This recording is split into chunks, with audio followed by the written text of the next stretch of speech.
I would like to welcome Father Charles Kestermeyer to talk about Creighton's Jesuit Identity. Father Kestermeyer is a lecturer in the English department, teaching basic English composition to primarily freshmen and has been with Creighton since 1995. And according to Father Kestermeyer, it's easy to get a Jesuit to start talking, but it's almost impossible to get him to stop. So today we're going to test that out. Please welcome Father Kestermeyer.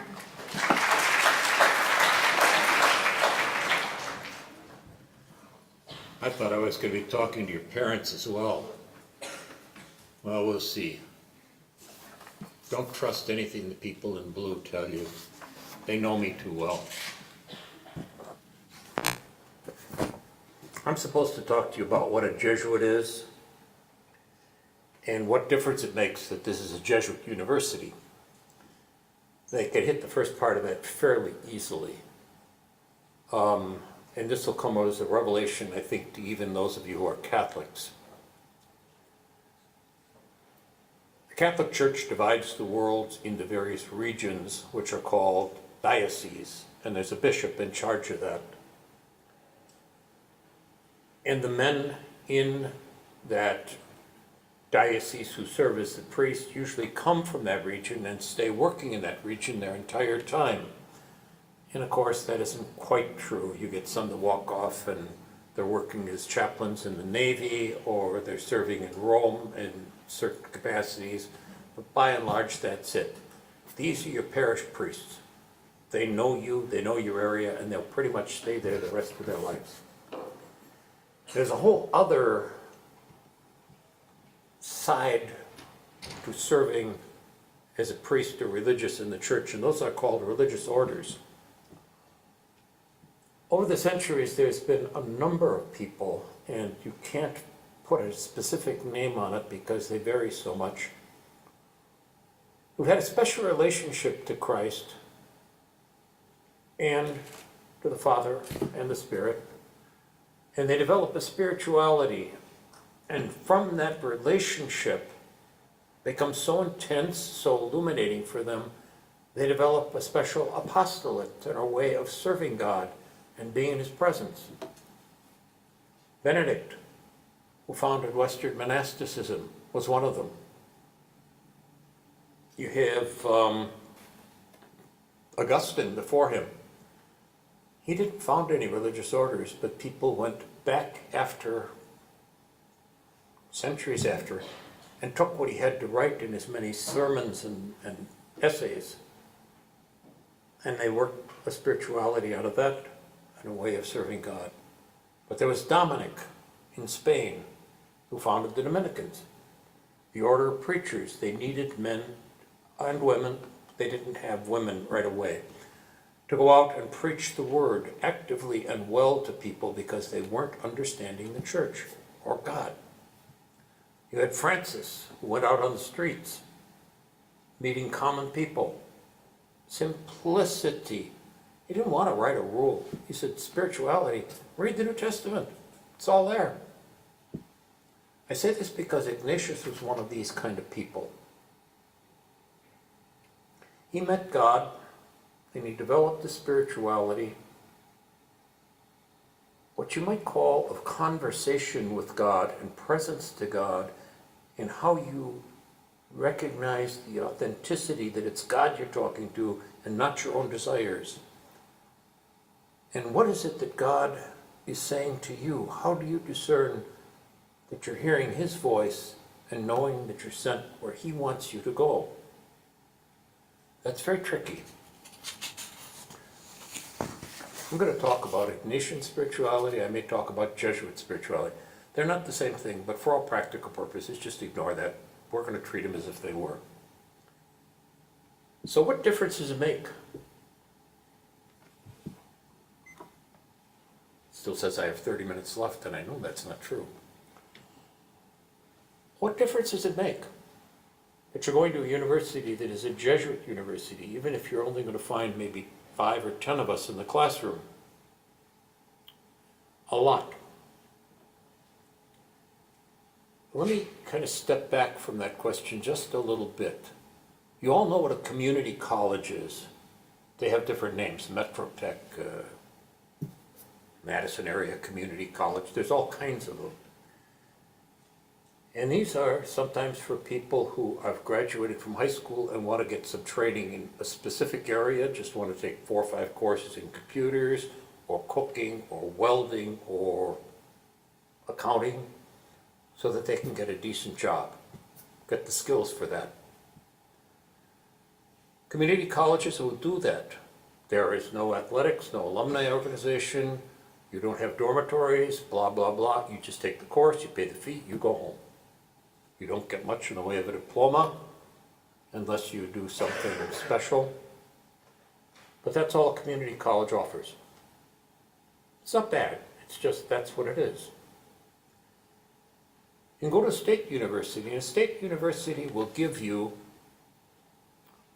a degree saying that you're very qualified in this one specific area, but that you have a cluster of courses that surround that and give you a wide basis and foundation so that your one narrow area isn't just a wind-thin tower that doesn't have anything to lean on. This will give you the foundation that will say this is a solid understanding of whatever your field is.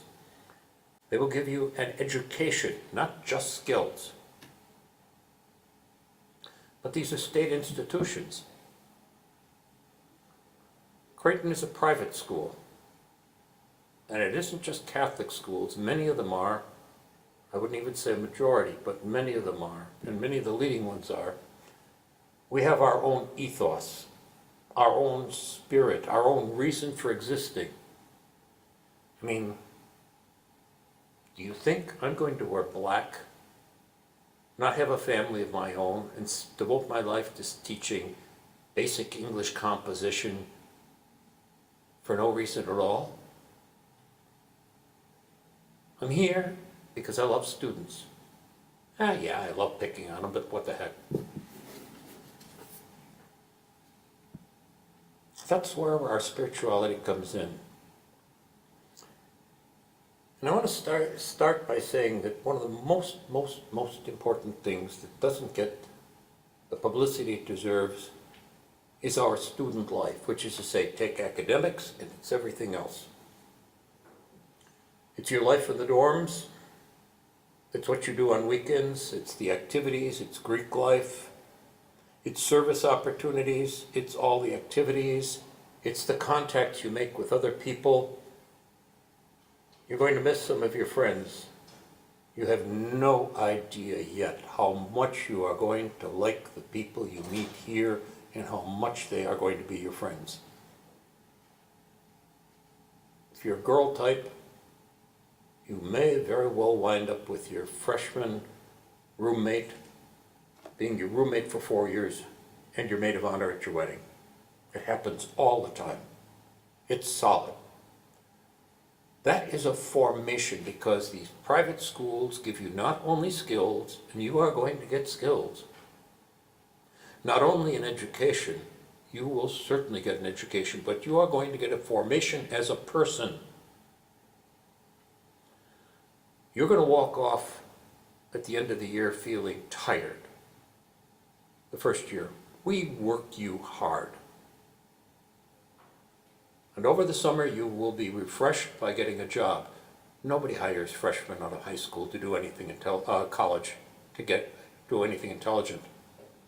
You'll be doing something physical, and your mind will heal in a sense. And then you're going to come back, and you're going to see the freshmen walk in, and you're going to say, "Please, tell me I wasn't like that."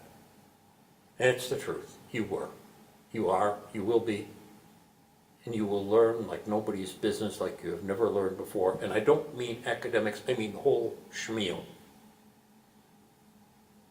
Student life is a very, very big part of that, and I want you to throw yourself into it. Activities, floor life, whatever. It's up to you to choose.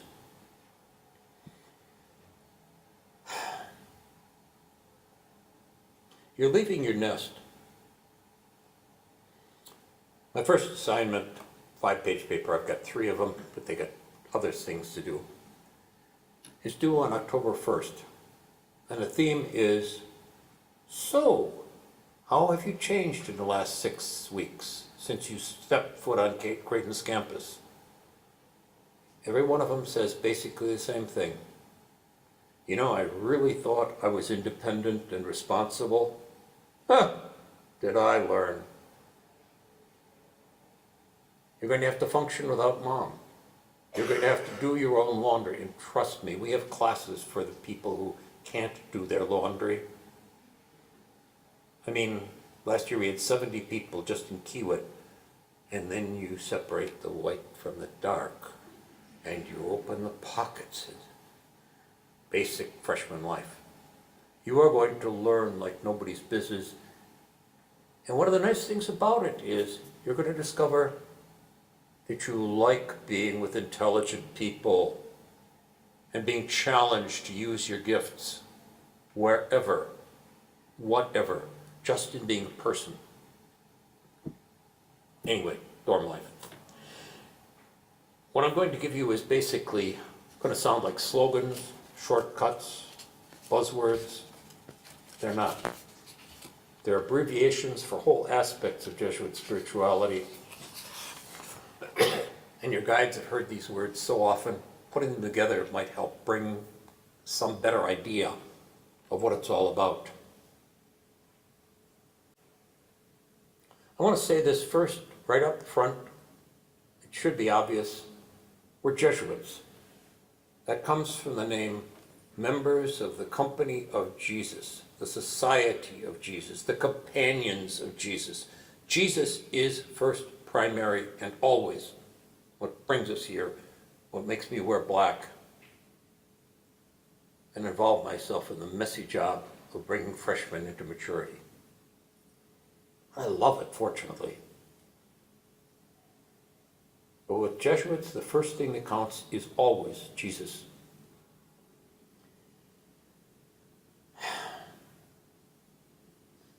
One of the things that Ignatius did, after he reflected his entire life, he sat down and wrote a little book called The Spiritual Exercises. And you do not want to read that book. It's a handbook for the people who direct the exercises. But we, being Jesuits, we organized it. Paragraph number 23 goes this way. And I'm going to read it slowly. The first principle and foundation. We are created to praise, reverence, and serve God our Lord, and by this means to save our souls. The other things on the face of the earth are created for us to help us in attaining the end for which we are created. And so, we are to make use of them in far as they help us in the attainment of our end. And we must rid ourselves of them in as far as they prove a hindrance to us. You can read that over a number of times. And it's very, very simple, and it's so obvious that it's duh.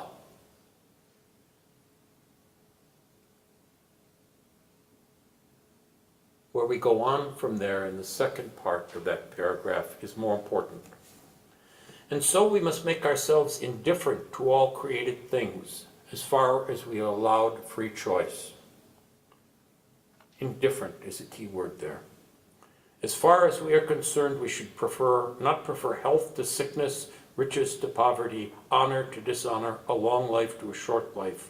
Our one desire and choice should be what is more conducive to the end for which we are created, to know, love, and serve God. That's key. That's absolutely right there at the beginning. And here start the buzzwords. Finding God in all things.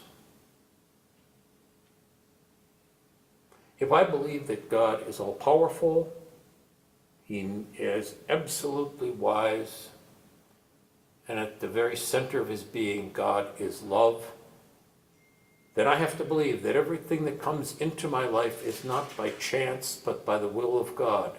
He's there saying, try this. What happens if you work with this? And I'm learning to choose Him and serve Him better. I find God in all things, and all things in God. Sickness, going bald, whatever.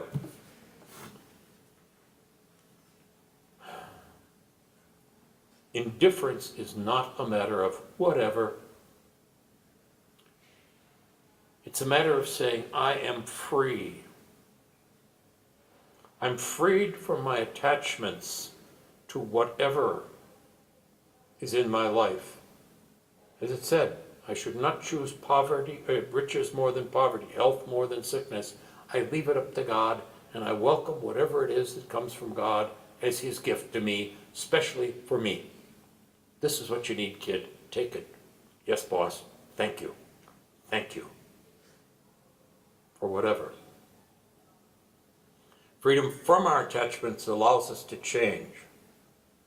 We're not clinging to, I've got to live at Wauwatosa the rest of my life. I can't afford to live anybody else. I wouldn't be happy there. I must have this girlfriend. I got to have the latest computer. Freedom from attachments. But we have to choose that, what God is calling us to, in a union of our minds and our hearts. You're going to learn a lot about using your minds. Seeing what you see clearly, but also being very aware of what your gut is telling you about them. Union of mind and heart, that's going to come back slightly different later.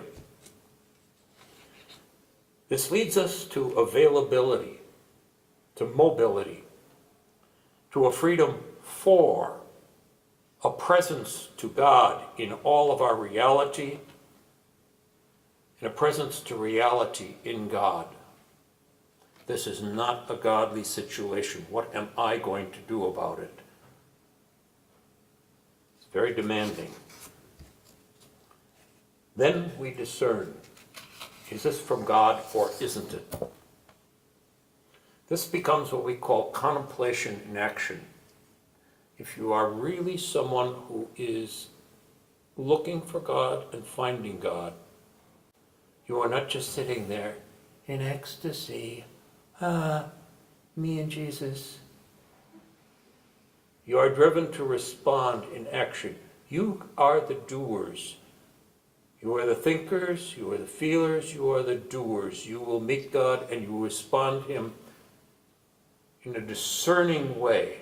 Not just, oh, this seems like a very good idea. This is what I got to do for. No. You will enter it as your entirety, mind and body and heart. You will leave after 4 years with those academic skills, but you will go forth as what we call an agent of change. You'll be very broadly and deeply formed in a Jesuit manner, Catholic manner. Many of you are not Christian. Enough of you are not even believers. You're agnostics or even atheists. That doesn't matter. You will start seeing and learning to be a new person. And maybe further down the road, it may become something much more interesting to you. We're involved in education because of what's called the multiplier effect. I can go out there and be a missionary and preach directly.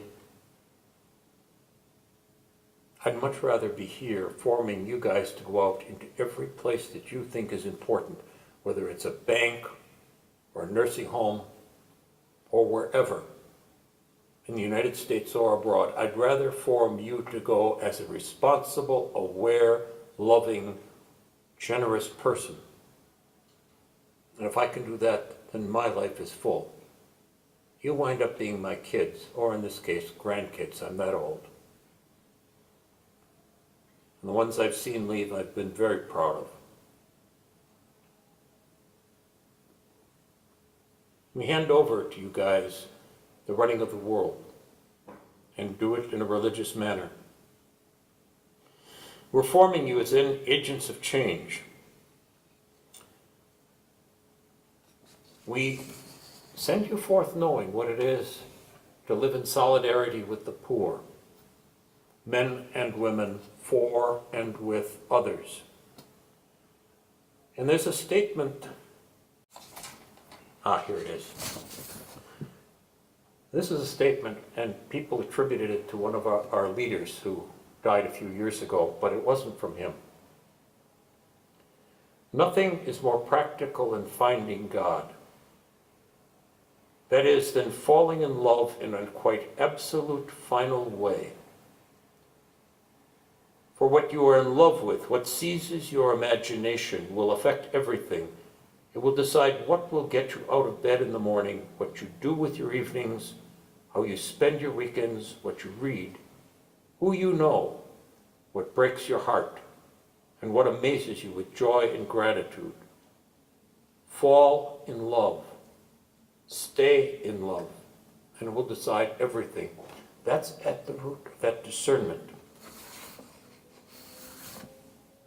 When you do this, you are doing what we call living a faith that does justice.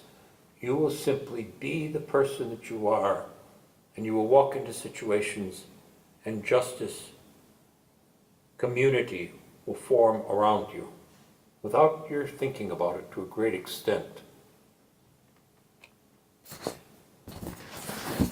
One of the things that's involved in this is called cura personalis, personal care. And the way that usually is explained is that we will take and work with you each as individuals. And that's difficult. I don't teach a class in composition. I teach 20 individuals composition, and that's different for each one of them. But cura personalis also means that I treat you as students, as a person myself. I bring my experience, my feelings, my interests, and my joys into the classroom, and I am present to you not just as some bearded old prof. I'm me, and aware of being me, talking to you personally. You will want to develop that yourself. We want you to experience everything that you do here and to do it yourself as an act of love. We want you, first of all, to discover reality in all its beauty. We live on a beautiful world that is in terrible shape. Do I need to explain that to you? Can we love this world enough to treat it in a professional, demanding way? We first have to understand it. It's not enough for us to study only this. We have to understand what economics is and ethics. We need to understand that foreign cultures are not Americans wearing funny clothes and speaking a strange language. We need to learn their culture and respect it and discover that human life is very diverse, and we need to love it instead of saying, we've got the answers here, eat it or die. We need to love the world and go out and change it by responding to the love of God in a disinterested way. That readiness to discern lack of attachment to this or that, except for God. I have one kind of short expression here before I pretty much finish yammering. You're high school students. Taught at high school for 15 years. Creighton Prep on the west side of the city. I have a pretty fair good idea where you guys are. And there's something that we used to call high school attitude, and I don't want to see it here. Well, you told us to do this, and I did it, so I should get an A. Huh? That's out the window. Creighton is resources. It's all kinds of resources, but it's especially the people who are resources. If you need, ask. If you simply need to talk to somebody, we've got people. If you need help in discovering your career, If you really want to kill your roommate, there are people who can help. By the way, speaking of roommates, this does not happen with guys. Guys are guys. They're kind of clueless. You know this? Girls, though. Huh. Girls are sensitive. And they're good. They come deciding that they are going to be great, good girls and roommates. She left the cap off the toothpaste stick. Jen, how many times? I'm going to be a good person. I'm not going to mention it. After about 3 weeks, there's blood on the walls. One blows and then the other responds. It's not pretty. Let me push you now. When you've got a problem with your roommate, talk it over. Challenge. Do not say later. Do not say, I don't want to talk about it. When somebody challenges you, be a big, pardon me, girl, and face up to it. Learn to compromise. Learn to negotiate. Learn to work it out. And in the end, sometimes you just have to friggin' well put up with it.